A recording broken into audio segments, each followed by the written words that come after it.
어두운 세상에 한 줄기 빛 말씀이신 그분 육신되어 이곳에 오셨네. 그의 자녀들을 위해 그가 지으신 세상 위해 십자가 사랑 구원의 반석 위에 교회를 세우시고 주의 나라 이루셨네. 주께 경배하며 일어서리. 이 땅의 회복과 부흥을 위하여 주께서 승리하신 이 나라 우리를 통해 다시 세우시리라.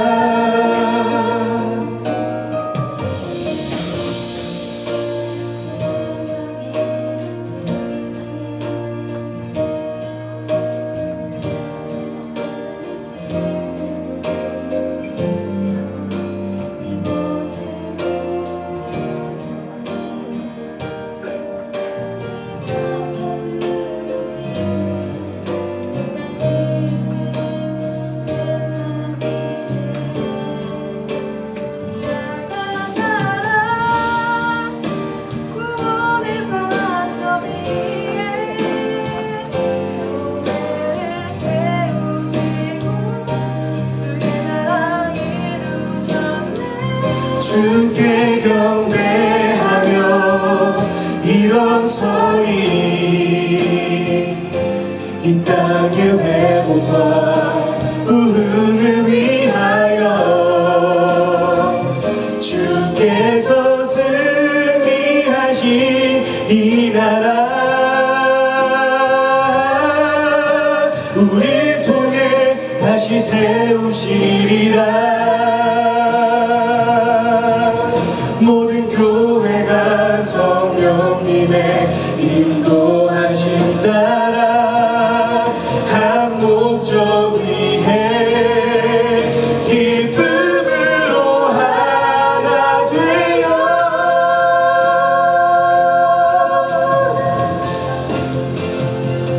주께 경배하며 일어서리.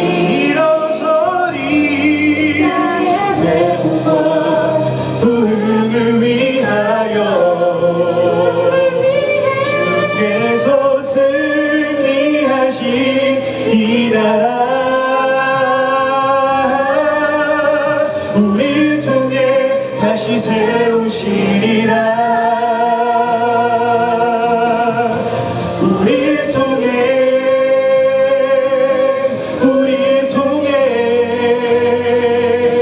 이 나라 세우시리라. 어둠 밤 지나고 동튼 날 환한 빛 보아라. 저기 주 예수의 나라 이 땅에 곧 오겠네. 주 예수의 나라 이 땅에 곧 오겠네.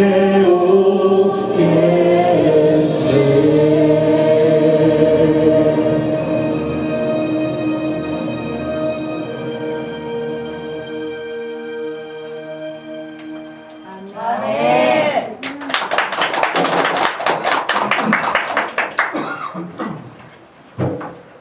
찬양의 날로 발전을 가져갑니다. 감사합니다. 오늘 우리에게 주신 하나님 말씀은 시편 136편 23절에서 26절 말씀입니다.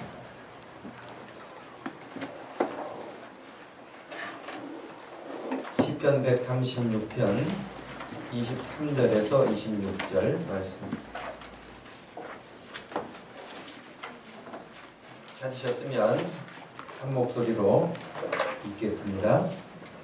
우리를 비천한 가운데서도 기억해 주신 이에게 감사하라. 그 인자하심이 영원하미로다.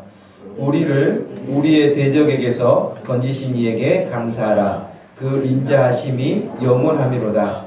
모든 육체에게 먹을 것을 주신 이에게 감사하라. 그 인자하심이 영원하미로다. 하늘의 하나님께 감사하라. 그 인자하심이 영원하미로다. 아멘.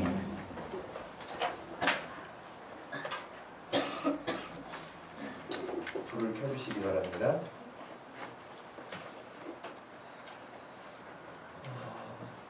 제가 이 시편 136편 이 말씀을 준비하고 작년에는 제가 어떤 말씀으로 설교를 했는가, 지난 해에 추수감사절에는 어디 말씀을 전했는가 했더니 시편 136편이에요. 그리고 작년에는 2절 말씀을 가지고 제가 했더라고요. 근데 다시 136편 말씀을 제가 이렇게 준비하는 걸 제가 참 깜짝 놀랐어요. 작년에 했는데 전혀 했다는 생각이 들지 못했는데 말씀을 준비하고 다시 확인하는 중에 그랬어요. 그래서 어떤 분은 그렇습니다. 목사님들의 설교가 여러 이렇게 스타일 또 설교의 어떤 분야가 다양하게 나뉘는데 절기 설교가 제일 어렵다고 그래요. 저는 그게 옛날에 무슨 말인지 잘 몰랐어요. 왜냐하면 똑같은 사람들에게 해년마다 같은 절기가 반복될 때마다 똑같은 절기 설교를 해야 되는 것이 제일 어렵다고 하는 말이 그래서 그러는 모양이구나 하는 생각이 들었어요. 그래도 너무 감사한 것은 여러분들이 깨끗하게 지우고 계신다는 것에 대해서 늘 감사해요. 여러분들이 다 생생하게 기억하고 있으면 제가 얼마나 힘들겠어요. 그런데 백지를 만들어 놓고 또 새로운 마음으로 여러분들이 늘 말씀을 듣고 또 그럴 수 있는 기회가 돼서 너무 감사합니다. 영국의 민간 싱크탱크 신경제재단이라고 하는 게 있는데요. 여기에서는 여러 가지 일을 하지만 발표하는 게 있어요. 그 발표하는 것 중에는 이 지구상에서 가장 행복하게 사는 사람들이 누군가 하는 것을 늘 발표합니다. 근데 여러분 한번 상상해 보세요. 어느 나라가 늘 그렇게 행복한 나라로 추천이 되고 또 점수를 이렇게 계산을 하게 되면 제일 행복한 나라로 선정이 될까?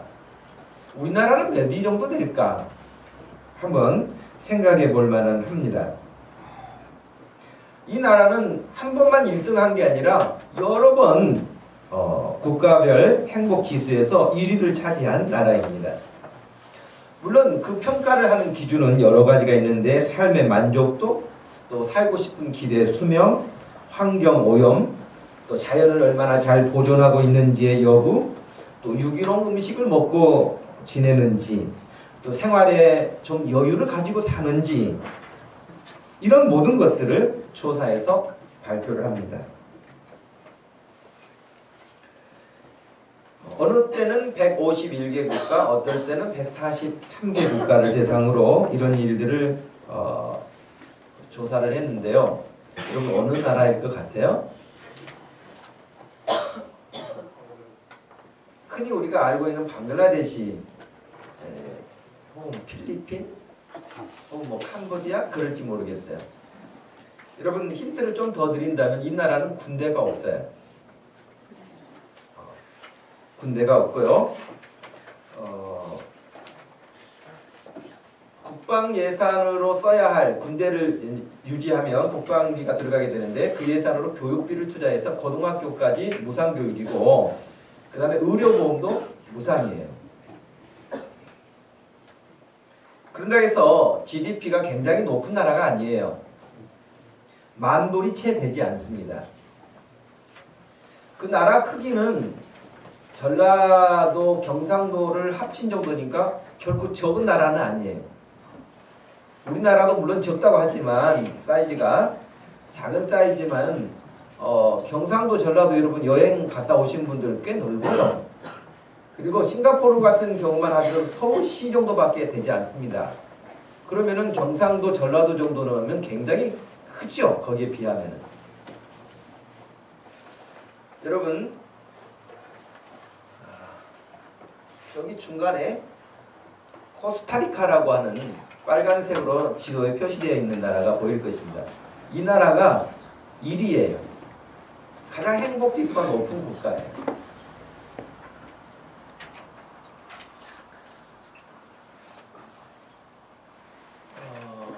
뭐 이 사람들은 뭐 우리나라의 시스템과 많이 다르기도 합니다만은 주로 이제 관광 자원을 통해서 경제 활동을 하고 하는 그런 나라이기도 합니다만은 우리나라 학생들처럼 그렇게 막 과외, 선행학습에 학교에 시험에 짓눌려서 그렇게 살지도 않고요.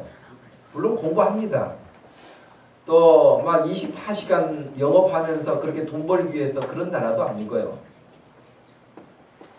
그런데 해서 우리보다 소득이 뭐 엄청 높아가지고 돈이 많으니까 행복지수가 높은 그런 것도 더더군다나 아닙니다. 그런데 이 나라가 가장 살기 좋은 나라, 행복한 국가로 선정되는 일이 여러 번 발표되었습니다. 우리나라는 어떻습니까, 여러분? 우리나라는 이 발표에 따르면은 몇 위 정도 했을 거라고 생각하십니까? 63위였습니다. 미국은 몇 위 정도 했을 것 같아요? 105위였습니다. 근데 우리는 미국 가기를 동경하잖아요? 미국 사람들은 햄버거를 많이 먹어가지고 그렇게 배가 뚱뚱한지는 모르겠어요. 코스타리카 이 나라는 유기농 식품을 많이 먹기 때문에 그렇게 건강도를 해치는 그런 일도 적다고 되어 있습니다. 여러분 우리나라는 지금 이제 우리 수능도 아이들이 봤습니다만은 수능만이 아니라 기말고사, 중간고사, 중간중간에 또 공부하는 어떤 학습량 뭐 이런 일들이 얼마나 우리를 힘들게 하고 또 어렵게 합니까? 지난 그러니까 11월이에요. 금년 11월 14일에 한국직업능력개발원이라고 하는 곳에서 전국의 초, 중고등학생 자녀를 둔 학부모 7,211명을 대상으로 설문조사를 했습니다. 그 설문조사를 했는데 자녀들의 진로를 어떻게 생각하십니까? 라고 하는 그 질문에 대한 부분이 무려 72.7%에 해당하는 학부모님들이 나는 우리 아이가 가지고 있는 재능이나 창의적인 것이나 혹은 자기의 가지고 있는 어떤 소명에 따라서 살기보다는 연봉 높은 안정적인 직장 생활하는 것을 바랍니다. 하는 것이 거의 대부분이었어요. 대한민국에서는 여러분 돈 많이 주는 연봉 많이 주는 회사가 최고 회사예요. 인류 기업이에요. 돈만 많이 주면. 그런데 돈 많이 받지만 연봉 높지만 여러분 우리나라의 도덕지수는 아주 땅바닥에 헤매고 있습니다. 글쎄 국무총리가 최근에 발표한 이제 잔치는 끝났다라고 하는 공기업을 향한 그런 표현을 들으면서 어떻게 하는가 지금 지켜보고는 있습니다만은 우리나라의 공기업들이 전부 수없이 많은 수조 원의 부채를 지고 있는데도 불구하고 해년마다 자기들의 연봉을 높이고 이루 말할 수 없는 상여급을 제공하는 나라가 대한민국입니다. 여러분 거기에 들어간 사람들 공부 안 한 무식한 사람들이 아닙니다. 공부 많이 한 사람들입니다. 그러나 도덕적인 정신은 아주 바닥을 기고 있습니다. 이 나라가 새로워지지 않는 가장 큰 원인들 가운데도 그런 것들이 큰 영향을 미치고 있습니다. 회사는 망할지라도 세금 내서 공기업이 운영되어지는 그 돈, 나라 돈 아무 생각 없이 자기들 유익을 위해서 펑펑 써대는 대한민국의 그런 공직자들 그런 정신을 가지고 이 나라의 어떤 일꾼으로 산다고 하는 것은 참으로 부끄러운 일이고 영국의 BBC 방송이 발표한 또 특별히 우리나라에 이렇게 입시가 있을 때마다 취재하는 일이 있는데 세계 경제 12대 국가라고 자랑하는 한국에서 자살률이 매일 44명 정도가 일어난다는 것은 참으로 놀라운 일이다라고 말을 했습니다. 그 원인을 돈과 성공이 다인 것처럼 거기에 목을 메고 사는 끝없는 압박이라고 설명을 했습니다. 이 방송은 한국은 지하철에서도 와이파이가 잘 터져서 인터넷을 쉽게 할 수 있는 그런 첨단의 모든 기반을 가지고 사는 나라임에도 불구하고 또 밤새 춤을 추고 지낼 수 있을 만큼의 그런 환경을 가지고 있는 나라임에도 불구하고 나라는 좀 부유해졌지만 사람들은 한국 전쟁 직후 어려웠던 시절보다도 덜 행복해 보인다라고 방송은 보도했습니다. 전도서 5장 말씀 10절에 이렇게 말씀하십니다. 은을 사랑하는 자, 은이라고 하는 것은 성경에서 돈이라고 말을 바꾸어도 됩니다. 돈을 사랑하는 자는 돈으로 만족함이 없고 풍부를 사랑하는 자는 소득으로 만족함이 없나니 이것도 헛되도다. 재산이 더하면 먹는 자도 더하나니 그 소유주가 눈으로 보는 것 외에 무엇이 유익하랴. 노동자는 먹는 것이 많든지 적든지 잠을 달게 자거니와 부자는 배부름으로 자지 못하느니라. 여러분 오늘 이 추수감사주일입니다. 여러분은 좀 행복하십니까? 여러분의 인생은 좀 행복하세요? 여러분의 가정은 행복하세요? 아마 이런 인터뷰를 받는다면 여러분들은 어떻게 말할 수 있을지 모르겠습니다. 혹시 불만족스럽고 원망스럽고 혹은 불평스럽고 이해할 수 없는 여러 가지 일들로 인해서 우울하고 좌절하고 낙심하고 혹시 그러고 있지는 않습니까? 그렇다면 오늘 추수감사주일로 인해서 우리의 그 마음 바탕에 있는 깊은 곳에서 새로운 감사가 시작될 수 있기를 바라고 감사가 회복될 수 있는 그런 예배가 되기를 소원합니다. 여러분 디모데 후서 말씀을 보기 전에 이 사진을 먼저 보여드리는 것은 무슨 사진 같아요? 신문을 보는 분들은 아마 이런 사진 보면은 금방 또 알아차리기도 할 거예요. 기도회를 하는 것 같습니까? 체육대회를 하는 것 같습니까? 이것은 바로 앞서 말씀드린 것처럼 대학 입시가 끝난 다음에 아이들 대학 진학 진로를 위해서 입시 기관에서 설명회를 할 때에 이 큰 체육관에 사람들이 들어설 수 없을 만큼 꽉 차 있는 모습입니다. 이렇게 꽉 차서 아까 말씀드린 것처럼 73% 정도가 돈 많이 얻을 수 있는 직장을 가기 위해서 좋은 대학을 들어가기 위한 길을 찾고 있는 것입니다. 그런데도 행복감은 점점점 떨어지고 점점점 황폐해져 가는데도 사람들은 끝없이 거기 가면 행복할 거라고 생각하고 달려갑니다. 디모데후서 3장 1절 말씀에서 5절 말씀인데 한번 같이 읽어보겠습니다. 시작. 내가 이것을 알라. 말세에 고통하는 때가 이르리니 사람들은 자기를 사랑하며 돈을 사랑하며 자긍하며 교만하며 빼방하며 부모를 거역하며 감사치 아니하며 거룩하지 아니하며 무정하며 온통함을 풀지 아니하며 참소하며 절제하지 못하며 사나우며 선한 것을 좋아 아니하며 배반하며 팔며 조급하며 자고하며 쾌락을 사랑하기를 하나님 사랑하는 것보다 더하며 경건의 모양은 있으나 경건의 능력은 부인하는 자니 이 같은 자들에게서 네가 돌아서라. 여러분 1절에 그랬잖아요. 말세가 되면 고통하는 때가 이를 거라는 거예요. 근데 지금 우리가 살고 있는 이 시대가 고통스럽지 않습니까? 정말 많은 것들로 고통스럽습니다.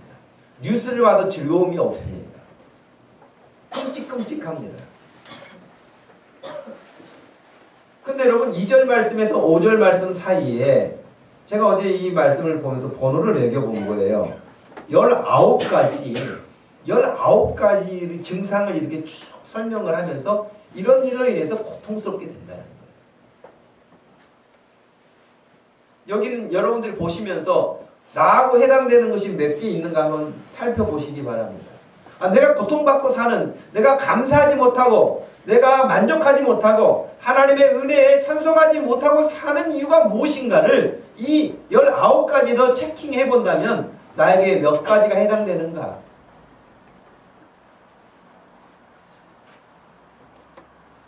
그런데 정말 하나님의 말씀이기 때문에 그렇습니다마는 어찌도 이렇게 이 시대에 정확하게 들어맞는 말씀인지, 어떻게 이렇게 진단을 잘 해 놓았는지, 말세가 되면 이런 일이 있을 거라고 말씀하셨는데 정말 여기에 19가지 모습 그대로 이 시대에 계속해서 진행되고 있는 모습을 보게 됩니다.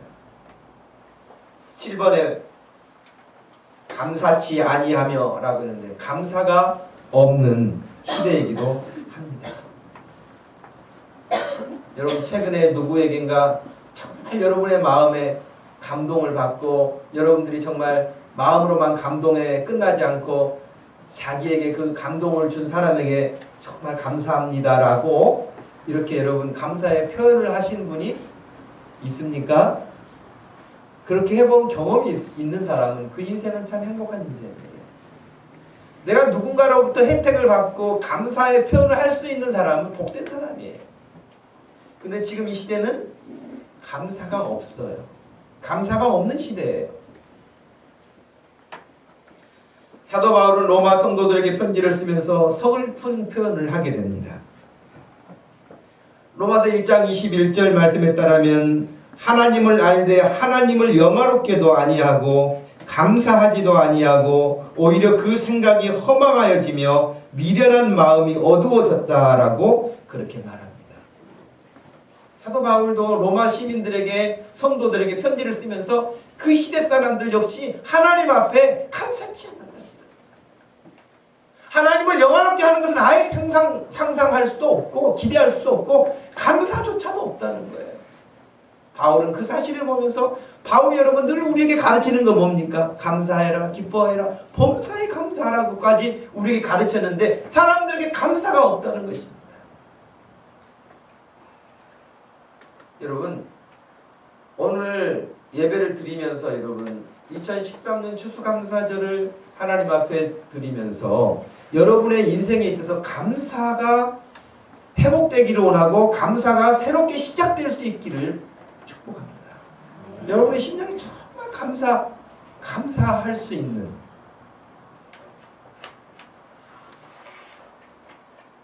영국의 신학자였던 윌리엄 바클레이라고 하는 분이 계십니다. 그분이 이런 이야기를 했어요. 우리는 매년 돌아오는 감사절을 지킴으로써 하나님을 향한 감사를 잊지 않고 기억할 수 있다라고 했습니다. 하나님께 받은 은혜에 감사하지 못한 것을 깨닫고 감사하는 삶을 회복하기 위해 감사할 것들을 새롭게 기억하는 날이 추수감사절이기도 합니다. 원망과 불평, 좌절, 어두움 속에 그늘 속에 이렇게 상처 있고 그렇게 숨어 사는 것처럼 사는 것이 아니라 기쁘고 희망에 찬 삶을 살기 원한다면 감사의 삶이 회복되어야 할 것입니다. 그러기 위해서는 우리가 주님 앞에 감사의 삶을 갖기 위해서 해야 될 세 가지 오늘 말씀을 드린다 그랬는데 첫 번째 22절 말씀을 한번 읽어 보시기 바랍니다. 23절 말씀 우리를 비천한 가운데에서도 기억해 주신 이에게 감사하라. 그 인자하심이 영원함이로다 그랬어요. 여기 우리가 첫 번째 감사해야 될 것은 나를 기억해 주심에 감사하라는 것이에요. 전도서 1장 11절 말씀에는요.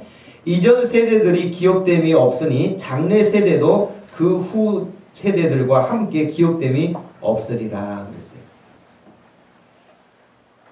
제가 지난번에도 신방 가가지고도 그런 이야기를 한 것 같고 또 교육하면서도 그런 이야기를 했었는데 여러분 증조 할아버지에 대한 기억을 가지고 사세요? 증조 할머니에 대한 기억을 가지고 사세요? 외조부에 대한 기억을 가지고 사십니까? 우리는 기억하지 못합니다. 혹은 이름 석자 기억하기도 어렵습니다. 우리 역시 살고 간 다음에 우리를 그렇게 기억하지 않습니다. 기억할 사람 없습니다. 비석에 새겨놔도 1년에 한 번 찾아가야 비석 보지 누가 봅니까? 여기 우리가 살고 있지만 우리를 기억해 준 사람 없어요. 시간이 가면 우리 다 잊어버리고 우리가 여기 왔다 간지도 몰라요. 살다 간지도 몰라요.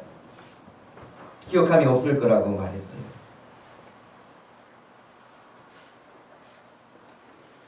여러분 창세기 40장 23절 보면은 요셉이 감옥에 갇혔었잖아요. 누명을 쓰고. 그런데 그게 바로의 왕궁에서 떡 맡은 관원장과 술 맡은 관원장이 들어왔었죠. 그런데 그들에게 꿈을 해몽을 해석해주는 그런 일을 했는데 당신이 나가게 되면 꼭 나의 이 억울한 사정을 꼭 왕 앞에 이야기를 해서 나의 이 억울함을 좀 풀어달라고 부탁을 하고 그런 은혜를 베풀었는데도 불구하고 창세기 40장 23절에 보니까 술 맡은 관원장이 요셉을 기억하지 못하고 그를 잊었더라 그렇게 되어 있어요. 여러분 은혜를 받았어요. 그것이 뭐 수십 년 전 이야기가 아니에요. 얼마 전 이야기예요. 그런데 자기 문제 풀리면요 깨끗하게 잊어버립니다. 아쉬울 때는요 막 사정하고 막 매달리고 그러지만 자기 문제 풀리고 나잖아요. 언제 그랬냐는 듯이 잊어버려요. 사람은 잊어버립니다.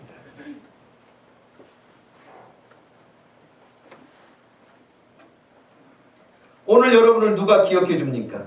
카톡을 많이 하고 정말 스마트폰을 통해서 미디어를 통해서 온갖 자기 정보를 제공하고 그런다 할지라도 여러분 그건 지나가는 거 아니겠습니까? 수없이 많은 것을 듣고 보고 있지만 지나가고 맙니다. 기억됨이 없습니다. 그런데 여러분 특별히 그런 중에도요 여러분이 잘 나가잖아요. 여러분이 세상적으로 표현해서 성공하잖아요. 돈도 많잖아요. 돈도 막 이렇게 펑펑 쓰잖아요. 그러면 사람들이 조금 따릅니다. 여러분을 찾아오기도 합니다. 부탁하기도 합니다. 그리고 막 여러분을 띄워주기도 합니다. 여러분에게 막 고맙다고 하고 여러분 손 한 번이라도 더 잡으려고 합니다. 근데 여러분 사업 망해봐요. 찾아옵니까? 여러분 어려움 가운데 빠져 있어봐요. 돈 없어봐요. 안 옵니다. 아니 혹시 저쪽에서 오는데 나보고 아는 척하고 혹시 돈 빌려주려고 할까봐 이쪽 골목으로 갑니다. 모른 척합니다. 부담스러워합니다. 그런데 오늘 23절 말씀에 보면 우리를 비천한 가운데에서도 기억해 주신 이에게 감사하라. 우리가 잘 나갈 때가 아니에요 여러분. 우리가 비참한 상태에 빠져있는 우리를 기억해 주신다는 거예요. 별 볼 일 없는 우리 가운데 우리가 정말 별 볼 일 없어요. 자랑할 것이 없어요. 대단할 게 없어요. 그런데 그런 우리를 하나님이 기억해 주신다는 거예요. 여러분 하나님은 위대하시고 하나님은 대단하신데도 불구하고 사람들이 하나님을 기억 안 하잖아요. 하나님을 별로 기억 안 해요 사람들이. 그런데 우리는 하나님하고 비교할 수는 아예 말도 되지 않는 이야기고요. 너무나 우리는 비참하고 보잘것없는 사람들인데도 불구하고 그럼 우리를 하나님이 뭐가 아쉬워서 그분이 우리를 기억해 하시겠습니까? 그런데 그분이 우리를 비참한 지경에 있는 우리를 기억하신다. 여러분 세상에 절대 혼자라고 생각하지 마십시오. 세상에 많은 사람들이 비난한다 할지라도 여러분을 기억하시고 여러분을 잊지 않으시고 여러분 편에 계신 분이 하나님이시라는 사실을 여러분 마음에 새기시기를 바랍니다. 이 사실을 망각한 사람들이 너무 한국에는 많아요. 교회를 다니는데도 불구하고 너무 많아요. 자살하는 사람들이 왜 자살합니까? 마지막에는 자기 혼자라고 생각해요. 아무도 내 편이 없다고 생각해요. 그래요. 세상 사람들은 다 버릴지 몰라요. 자기를 낳아준 부모라 할지라도 자기를 외면할지 몰라요. 그렇게 가깝게 친하게 지냈던 사람도 나를 외면할지 몰라요. 그러나 하나님은 여러분 버리지 않으세요. 하나님은 여러분을 잊지 않으세요. 하나님은 여러분을 기억하세요. 기억하실 뿐만 아니라 여러분을 응원하고 여러분 편에 서 계신 분이 하나님이시네요. 그 하나님을 믿는다면 좌절하지 않으세요. 오히려 감사할 일뿐이죠.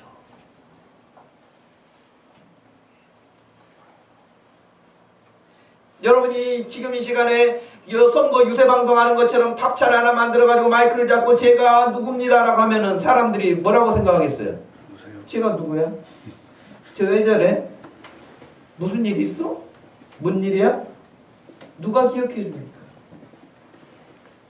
하나님은 모든 세상 70억의 인구가 다 나를 기억하지 못한다 할지라도, 혹은 나를 낳아준 부모가 나를 기억하지 못한다 할지라도, 혹은 더 나아가 나를 버린다 할지라도 하나님은 나를 기억하시는 분이고 나를 보호하시는 분이고 나를 인도하시는 분이라고 말씀하셨습니다. 사도행전 10장 4절 말씀, 고넬료가 주목하여 보고 두려워 이르되 주여 무슨 일이니까? 천사가 이르되 내 기도와 구제가 하나님 앞에 상달되어 하나님께서 기억하신 바가 되었으니 라고 되었습니다. 31절 말씀에서는 말하되 고넬료야 하나님이 내 기도를 들으시고 내 구제를 기억하셨으니 그렇게 되어 있습니다. 여러분, 우리가 하는 크고 작은 일을 하나님은 기억하고 계세요. 여러분, 혹간 막 교회를 섬기다가 가정에서 애를 쓰고 직장에서 애를 쓰고 그런데도 사람들이 나를 몰라줄 수 있어요. 아니, 몰라주는 게 아니라 나를 무시할 수 있어요. 그런데 하나님은 기억하세요. 그 하나님을 신뢰하기를 바랍니다. 그 하나님을 의지하시기 바랍니다. 하나님은 다 기억하고 계세요. 그리고 사람들은 비록 잊고 지나갈지 몰라도 하나님은 그 모든 것들을 점검하고 계시고 여러분의 때를 통하여서 하나님이 여러분의 삶을 복되게 하실 줄로 믿으시기를 바랍니다. 고넬료? 다른 사람들이 막 그렇게 알아주니까 하는 사람 아니었어요. 그가 기도하는 사람이었어요. 구제하는 사람이었어요. 근데 하나님이 그것을 기억하신다. 고넬료를 기억하시는 하나님이 오늘 여러분들의 크고 작은 일을 왜 기억하지 않으시겠습니까? 그러니 하나님 앞에 사랑받을 수 있는 일, 하나님 앞에 감사할 수 있는 일, 하나님이 기억해 주실 수 있는 일을 많이 할 수 있는 복된 삶 되기를 축복합니다. 하버드 대학생들이 여러분 아마 공부하는 일로 인해서 스트레스 받기 수치를 측정한다면 어느 나라, 어느 대학보다 앞설 것이에요. 그래서 우리나라 사람들은 하버드 대학 들어가면 너무너무 좋아하잖아요. 서울대학 들어가도 좋아하는데 하버드 대학 들어갔다면 얼마나 좋아합니까? 근데 한국 사람들이, 한국 학생들이 하버드 대학에 들어가도 졸업하는 퍼센트는 굉장히 여러분 낮다는 거 아시죠? 그러니까 들어가는 것은 대단하게 막 떠드는데 졸업한 이야기는 별로 그렇게 덜 떠든 것 같아요. 그래서 실제로 하버드 대학에 들어가서 졸업하는 학생의 숫자가 많지 않습니다. 그런데 그 하버드 대학에 2002년부터 이렇게 강좌가 개설된 게 있었는데 그게 뭐냐면 행복학이라고 하는 강의가 개설됐어요. 지난번에 뭐 정의란 무엇인가 뭐 그것이 우리나라에도 크게 유행했던 것처럼 행복학이라고 하는 강의가 개설됐는데 굉장히 인기가 높았다고 그래요. 탈벤 샤하르라고 하는 교수가 강의를 개설했는데요. 제목이 그건 거예요. 미래에 행복하기 위해서 지금 비참하게 사는 너희들에게 미래도 행복하고 지금도 행복하게 사는 법을 가르치겠다, 그거예요. 여러분, 우리는 어떻게 보면 그러거든요.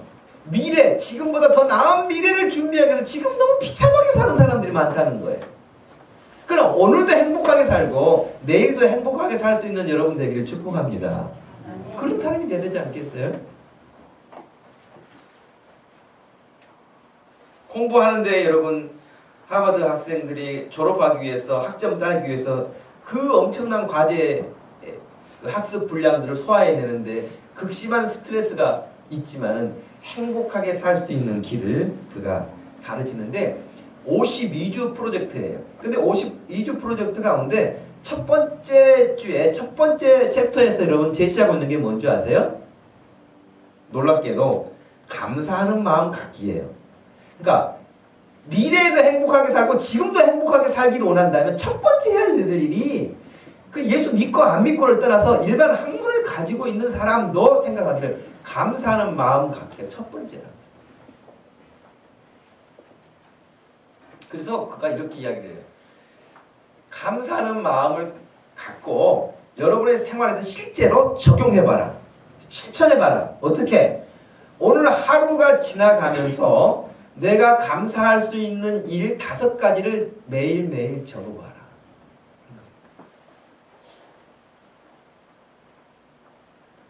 여러분 지금도 여러분에게 여러분 감사 제목 5가지 한번 이야기해 보시겠어요? 그러면 생각하는 사람도 있을 거고 쉽게 말할 수 있는 사람도 있을 거예요. 근데 너무나 당연한 것 같은데 사람들이 감사하는 마음 혹간 가질지 모르지만 표현 안 하고요. 표현 안 할 뿐만 아니라 실제적으로 그것을 감사할 줄 모르고요. 지나치기 때문에 행복감이 없다는 거죠. 그런데 이 교수하고는 다른 분인데요. 365일을 감사하는 그 일에 대해서 책을 쓰신 분이 계세요. 이 책도 여러분 국내에서도 많이 읽힌 책이기도 합니다. 존 크레릭이라고 하는 분이 쓴 책인데요. 2007년 겨울 미국의 변호사였던 존 클레릭은 희망을 잃고 그의 인생에 있어서 벼랑 끝에 서 있었습니다. 이 책에 소개하는 내용이 그렇게 나와요. 그는 경제적으로 로펌 사무실 임대료를 낼 수 없을 만큼 어려워졌고 소송 건수는 변호사인데 줄어들었고 장성한 아들들과 관계가 소원해지고 그런데도 불구하고 학비와 생활비를 대야 했으므로 자기 아내와는 이혼 소송 중이었습니다. 그러니까 인생에 있어서 완전히 지금 낭떠러지 절벽에 서 있는 것과 같은 그런 심란하고 힘든 상황이었죠. 어떻게 보면 더 이상 나빠질 것이 없을 만큼의 사람이었어요. 그런데 그는 새해 첫날 혼자 등산을 하게 됩니다. 절망 가운데 등산하게 됐는데 이런저런 생각이 스쳐가는 중에 어렸을 때 한 생각이 딱 떠올랐어요. 그게 뭐였냐면 어린 시절 할아버지가 손주들에게 우리로 말하면 500원짜리 동전 같은 그런 은화를 주셨는데 거기에 뭐라고 하면서 주셨냐면 감사 편지를 하나씩 써올 때마다 늘 은화를 하나씩 이렇게 주셨던 거예요. 그러니까 그 돈 받기 위해서, 그 동전을 받기 위해서 늘 감사 편지를 써가지고 할아버지한테 갔던 거예요.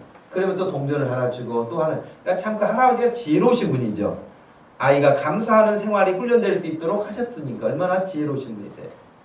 근데 이 사람이 그 생각이 난 거예요. 감사하는 일.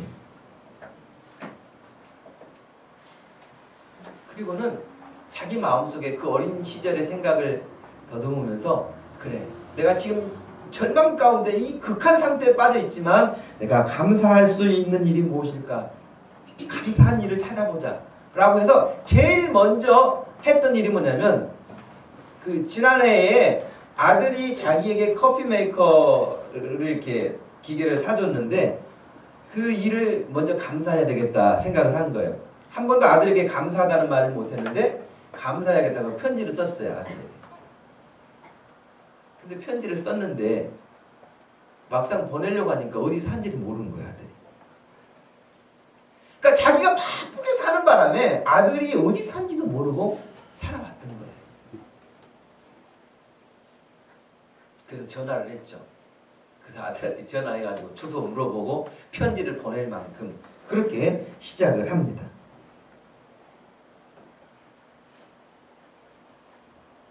그는 가족들뿐만 아니라 변호사로 살면서 자기에게 소송을 의뢰오는 사람들, 그런 고객들, 자기 주변에 있는 사람들, 그 어떤 자기 편에 서 있는 사람들, 반대편에 있는 사람들, 증인들, 법원 직원들, 자기를 돕는 사람들, 수없이 많은 사람들이 자기 주변에 있는데 다 감사해야 될 사람들인데 자기가 변호사라고 하는 입장에서 너무 감사함이 없는 당연한 것으로 살았다가 지금 이런 너무 어려운 형편에 빠져 있는 그가 내가 이 사람들에게 감사해야 되겠다 생각을 하면서요, 한 사람 한 사람에게 감사 편지를 쓰기 시작했어요. 법원 직원에게도 아주 이렇게 하찮은 일을 거들어주는 그런 기록하는 서기에게도 너무너무 감사하다. 법원장에게도 너무 감사하다. 뭐 이런저런 감사의 이야기를 끊임없이 편지로 쓰기 시작했습니다.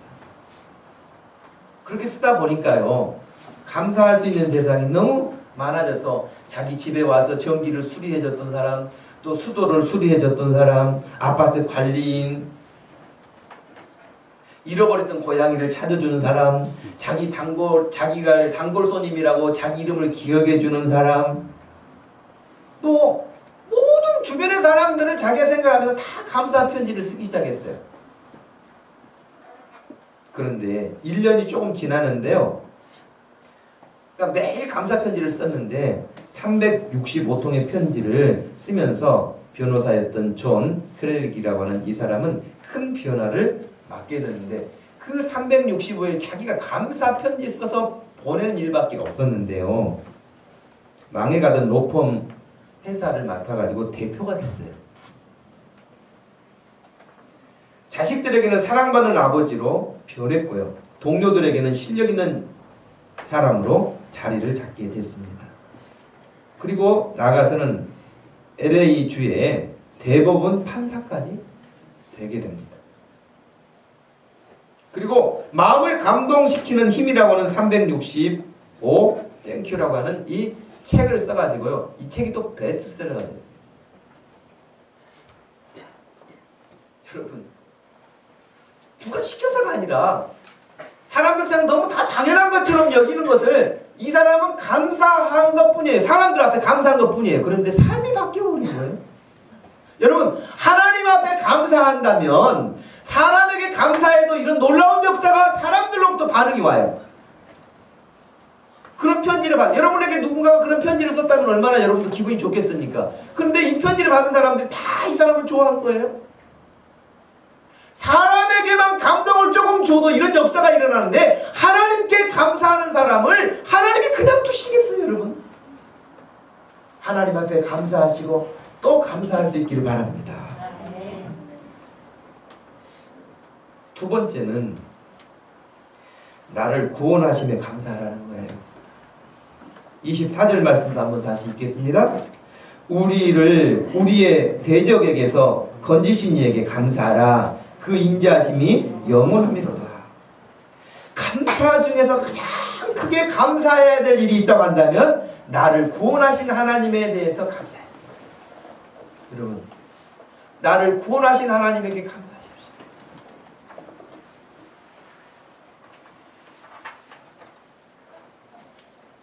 이번 필리핀의 대재앙으로 말미암아서 여러분, 거기를 탈출하고 싶은데 길이 없잖아요. 그리고 우리나라 하여튼 지금 신문 보도에 가면 우리나라 사람들은 한 사람도 사망자가 없다고 나왔는데 참 대단한 한국인이에요. 예, 거기 그 많은 사람들이 죽었는데 한국 사람들 꽤 많았는데도 불구하고 한 사람도 죽지 않았다 그래요. 근데 이제 우리나라에서 이렇게 군용기 수송기를 통해 가지고 물자를 보내고 또 구조대원들을 보내고, 근데 이제 거기에 이제 우리 한국인들을 태워가지고 마닐라 공항으로 오고 막 이러는데 얼마나 많은 사람들이 그 비행기를 타려고 막 달려드는 거예요. 탈출할 방법이 없는 거예요. 거기서 생지옥과 같다고 하는. 근데 여러분, 우리나라 사람들이 비행기가 일부가 가고 일부가 남아 있었는데 미국과 우리나라하고는 하여튼 어찌됐든 친하게 지내는, 뭐 계산적으로 친하든 어쨌든 친하게 지내니까 미국 수송기가 왔는데 마닐라 공항으로 가는 관계에서 우리나라 사람들을 태워갖고 가기로 됐다 그래요. 그러니까 한국 사람만 오라고 한다는 거예요. 그래서 거기 막 필리핀 사람들, 다른 다국적 사람들이 많이 있었는데 한국인들만 신분 확인해가지고 이렇게 들여보내는 거예요. 탈출하는데. 여러분 지금 여기서 우리가 구원받은 것에 대해서 감사해야 됩니다. 별로 감동이 안 오죠? 별로 피부로 안 느껴지죠? 그런 절박한 상황에서 여러분 이름 부르면서 이리 와라 한다면 그건 생생할 거예요? 다를 거예요? 여러분 영원한 지옥에 떨어지는 그 명단에 포함되어 있었던 나를 이름 불렀어요. 생명으로 이쪽으로 오너라. 너는 영원히 멸망할 자가 아니다. 너는 멸망할 사람이 아니야. 구원받아야 돼. 이쪽으로. 나를 지옥에서 건져내신 거예요. 이 구원에 대해서 여러분 어찌 감사하지 않겠습니까? 우리의 대적 세력이 누굽니까? 우리의 대적 세력은 사단입니다. 사단은 수없이 우리를 유혹합니다. 우리를 시험 들게 합니다. 우리를 무섭게 합니다. 우리를 여러 가지로 협박합니다. 그리고 마지막은 우리를 꼬드기고 우리를 거짓말시키고 그래가지고 끌고 가는 것이 지옥입니다. 그것이 사단이 하는 일입니다. 그게 우리의 대적입니다. 그런데 24절에 보니까 우리를 우리의 대적에서 건져내셨다는 거예요. 사단의 손아귀에서 건져내셨다는 거예요. 그 하나님께 감사하라는 것입니다.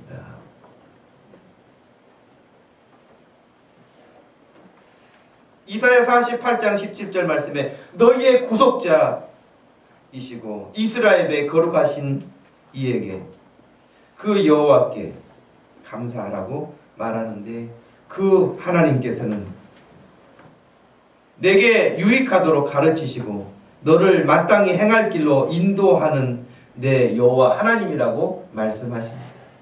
하나님은 우리를 구원하실 뿐만 아니라 나를 바른 길로 지도하시는 하나님이시라고 밝히십니다. 이스라엘이 얼마나 많은 고통 가운데 산 민족입니까?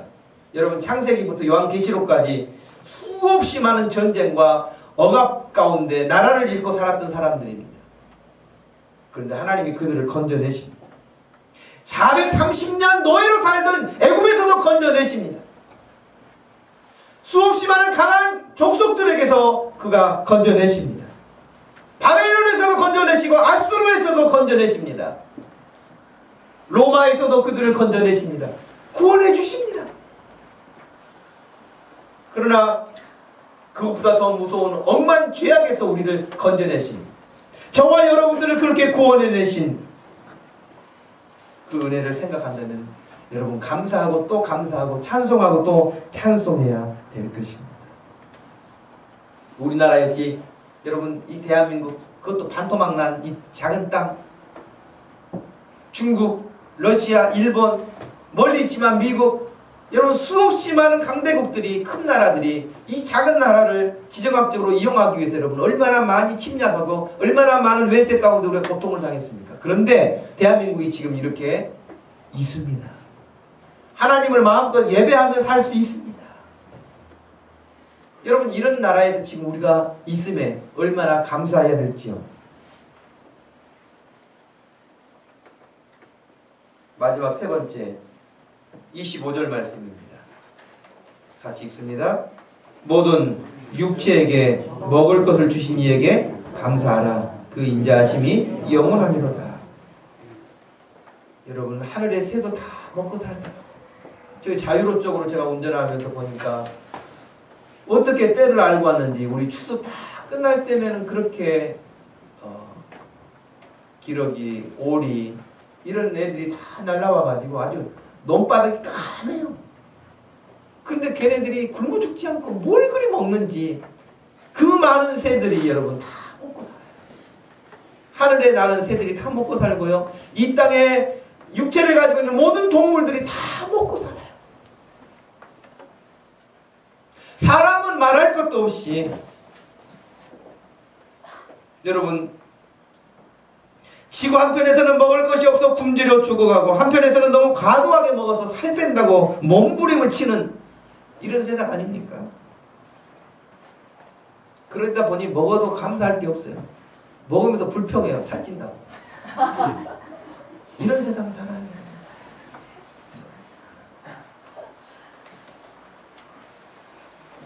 하늘에서 하나님이 만나를 내려주셨어요. 감사하지 않았어요. 맨날 똑같은 거 준다고. 하나님 앞에. 맛이 없다고. 고기 달라고. 그랬다.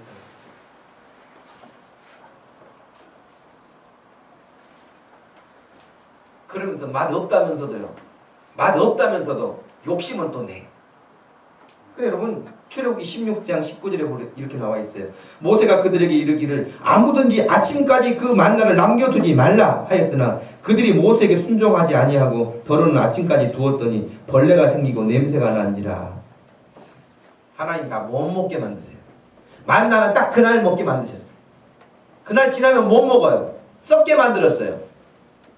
그런데도 그 말씀 순종하지 않고 몰래 숨겨놔요. 어디서 썩은 냄새가 나서 보면은 몰래 숨겨놓은 거예요. 맛없다면서 뭘로 숨겨놓은 거예요. 이게 인간들의 끝없는 욕심이겠죠. 우리 주님은 아무것도 없었어요. 근데 사람들이 거의 10,000명, 20,000명 정도가 모여 있었어요.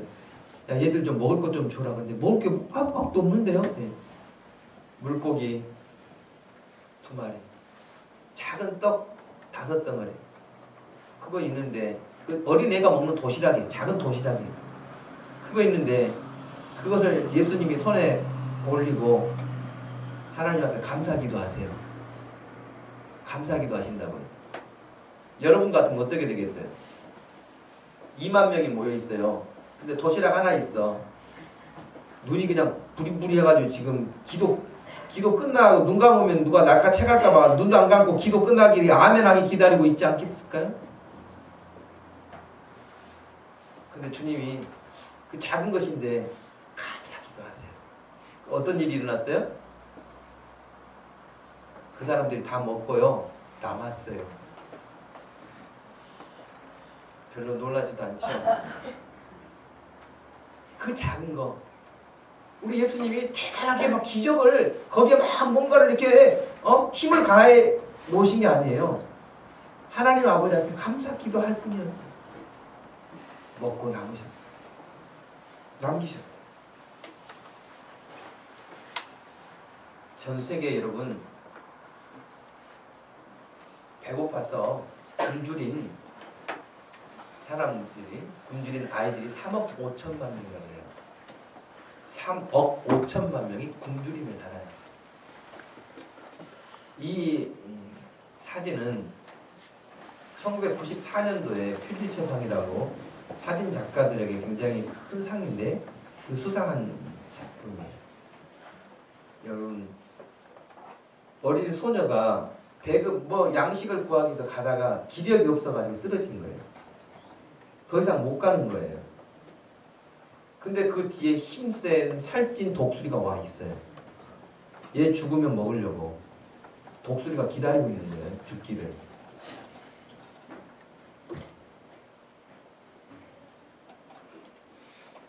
여러분 물론 이 사진 작가가 93년도에 이 사진을 찍었습니다. 93년도에 찍고 사진 먼저 찍고 그 다음에 물론 독수리를 쫓았고 이 소녀를 구해냈어요. 근데 이 사진 작가에게 온갖 비난이 쏟아졌어요. 거기서 사진 찍을 정신이 있냐. 그렇게 말하는 사람 대부분은요 이런 데 가지도 않아요. 가지도 않는 사람들이 그런 말 하죠. 이 소녀를 구해냈다고요. 그런데도 이 사진 찍었다고 그렇게 비난하는 사람들, 이 사진으로 수많은 전 세계 사람들이 도움의 손길을 주었는데 얼마나 큰 일을 한 것이죠. 이 사진 작가는 결국 그 압박을 견디지 못하고 생을 끊습니다.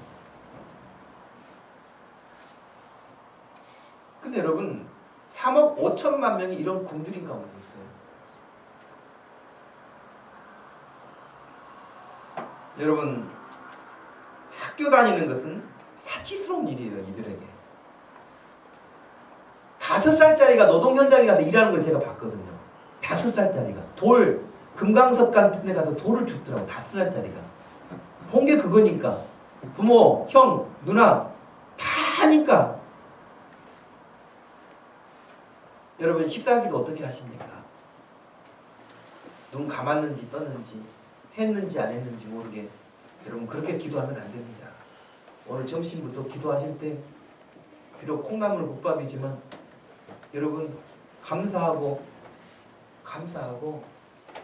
하나님 앞에 깊이 감사하고 하나님이 일용할 양식을 주신 것에 대해서 감사합니다. 하나님 앞에 여러분의 진심 어린 마음으로 감사가 없이 고개 숙였다 고개 올리는 것은 의미 없는 기도일 것입니다.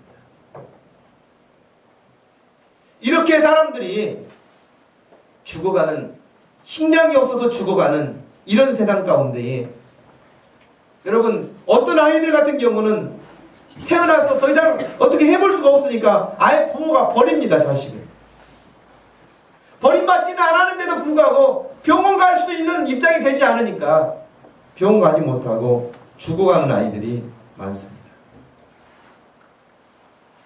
여기 함께 예배 드리는 우리 자녀들, 여러분 아프면 부모들이 여러분 다 병원 태우고 가고 병원 가서 치료받고 좋은 음식 먹이고 좋은 옷 입히고 공부시키고 여러분 감사하고 또 감사할 수 있는 여러분 되어야 합니다.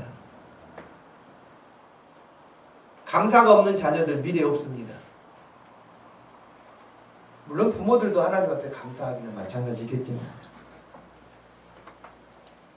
여러분 지난 10개월 하나님 우리에게 먹을 것 입히시는 것 지내는 것 다 공급해 주신 것 감사하고 내가 사업이 너무 힘들고 장사가 너무 안 되고 여러분 안 되는 쪽 생각하지 마세요.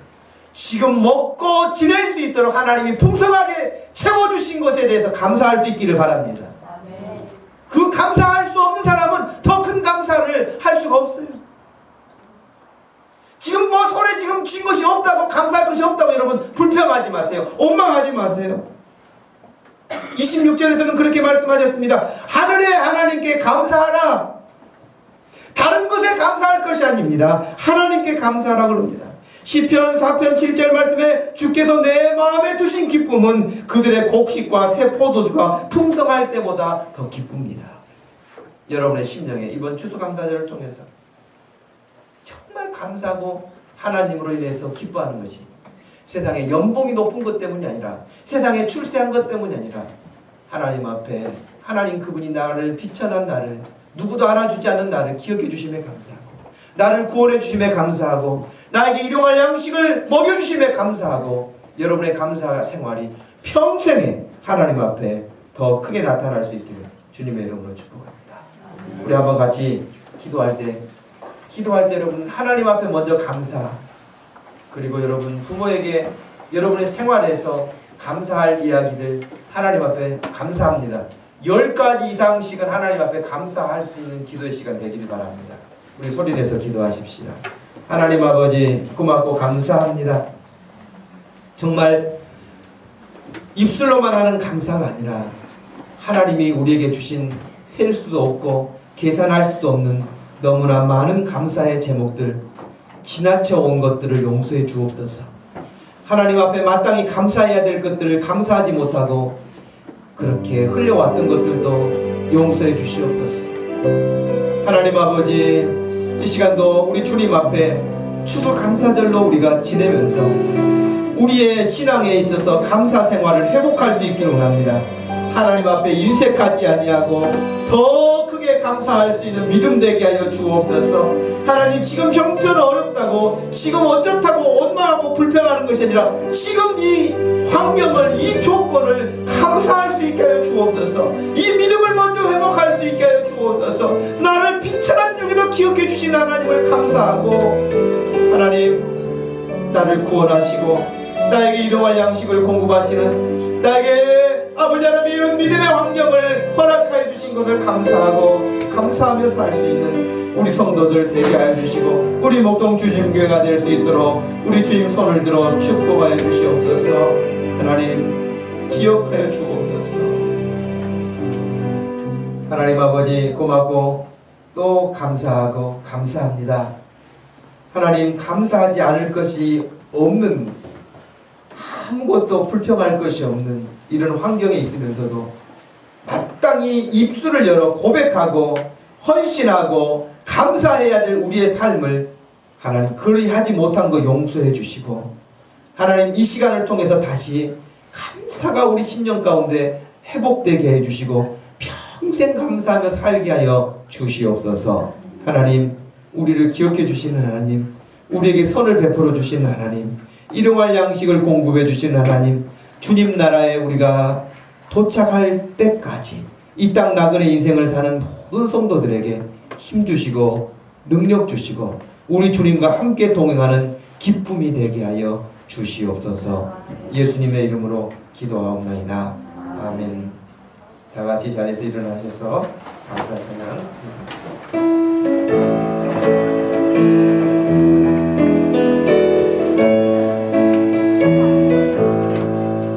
날 구원하신 그 감사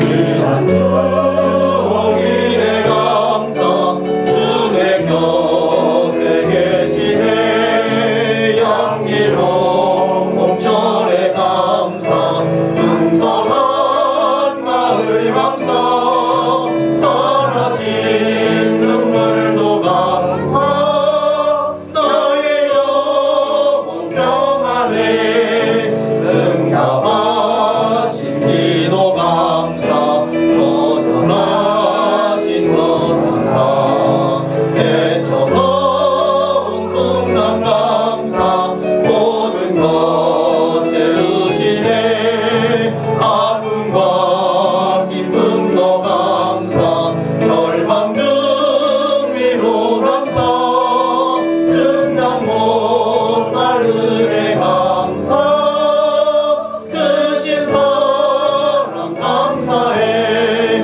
우리 교회 주신 감사 형제 자매들 감사 주일마다 은혜 감사 넘치도록 주시네 이제 우리 힘을 다해 열심으로 섬기세 오늘도 내일도 감사